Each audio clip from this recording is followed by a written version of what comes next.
Do you want to stay strong, active, and healthy as you age?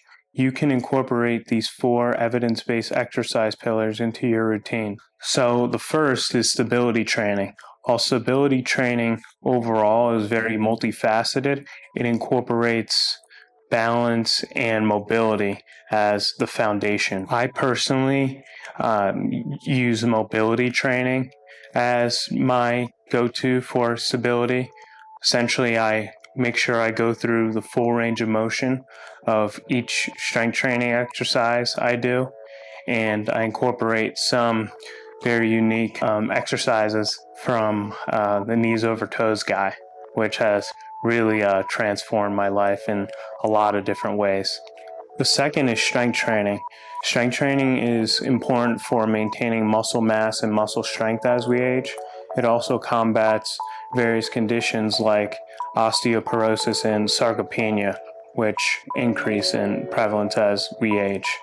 The third pillar is aerobic efficiency or aerobic base training, essentially. So this is the low intensity, steady state cardio that's more associated with the mitochondria burning fat for fuel. Personally, I've really had to build this up over the years. Early on in life, I was a lot more heavy on my strength training regimen, but I did not do a lot of low intensity endurance training. A proxy that I use to know when I'm in the right zone, in the zone 2 range, is using the MAF method, which is essentially 180 minus your age, and I don't go over that number. So for me, I'm 27, so I don't go over 153. At most, I'll push it to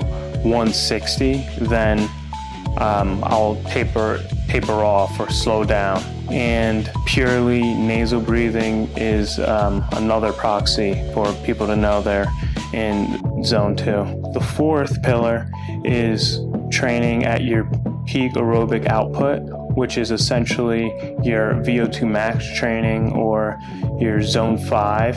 So optimizing this specific metric is high intensity interval training. Specifically, I really enjoy doing the Norwegian 4x4 protocol, but I really like Dr. Peter Attia's analogy of all cardiovascular training. So it's essentially, if you have a pyramid and the base is your zone 2 or your aerobic base training and the peak is your zone 5, you want to maximize the area under the whole curve. So essentially balancing, doing zone 2 and zone 5, specifically using the 80-20 method of training, which is 80% zone 2 and 20%